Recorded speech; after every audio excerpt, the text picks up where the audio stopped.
cepat. Barulah keluarga dapat tenang, kata-kata memiliki dampak psikologis yang besar, terutama bagi pasien yang sedang cemas.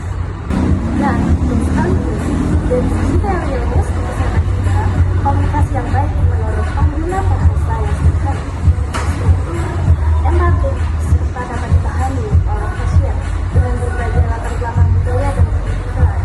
Nah, menurut saya pribadi juga, perlunya pelatihan komunikasi bagi mahasiswa peserta juga menjadi masalah.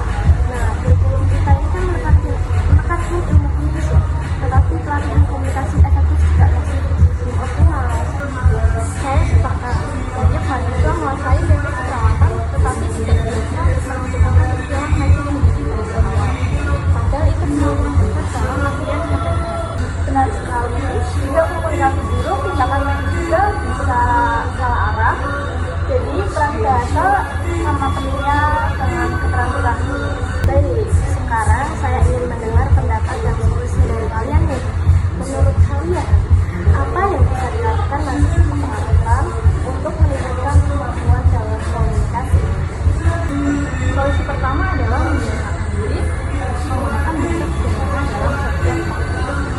Kita harus mampu menjelaskan istilah medis dengan kalimat yang mudah memahami pasien. Misalnya, hipertensi menjadi tekanan darah tinggi, komplikasi menjadi masalah lain yang mungkin menyebabkan. Saya menambahkan, sebaiknya kita menerapkan metode Kaiser, yaitu meminta pasien mengulang informasi dengan bahasa sendiri.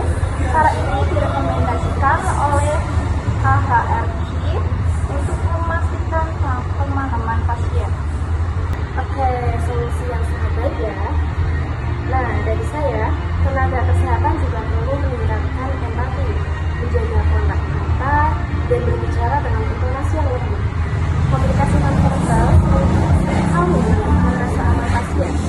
Nah, selain itu, institusi pendidikan perlu juga untuk memperkuat pelatihan komunikasi tulis agar mahasiswa juga lebih siap dalam menghadapi dunia kerja.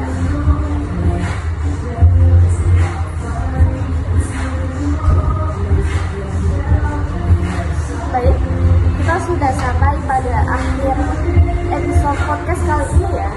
Nah, dari pembahasan ini dapat kita simpulkan bahwa yang pertama, bahasa itu memiliki peran vital dalam keselamatan pasien.